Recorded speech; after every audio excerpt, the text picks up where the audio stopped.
अस्सलामुअलैकुम TV9 studio में खुश आमदीद। मुस्लिम लीग नून के सीनियर रहनुमा चौधरी एहसन इकबाल का मुस्लिम लीग नून के वर्कर से खिताब। इमरान खान ने एक साल में 10 लाख लोगों को बेरोजगार कर दिया है। मौजूदा हुकूमत ने महंगाई 10 साल की बुलंद तरीन सतह पर पहुंचा दी। आम आदमी बिजली का बिल अदा करने के बाद बच्चों की स्कूल की फीस अदा करने के काबिल नहीं रहा। अवाम 2 वक्त की रोटी के लिए परेशान है। अरारी हुकूमत ने माशियत का पहिया जाम कर दिया है।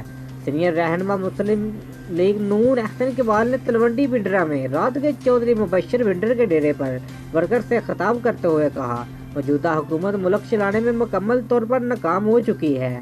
लोगों को रोजगार देने की बजाय 10 लाख अफराद को बेरोजगार बना दिया गया है। इतने कर्जे हमने 10 साल में नहीं लिए जितने इसने 1 साल में लिए। कारखाने बंद हो रहे हैं। महंगाई इतनी बढ़ चुकी है कि आम आदमी बिजली का बिल अदा करने के बाद बच्चों की स्कूल की फीस अदा करने के काबिल नहीं रहा।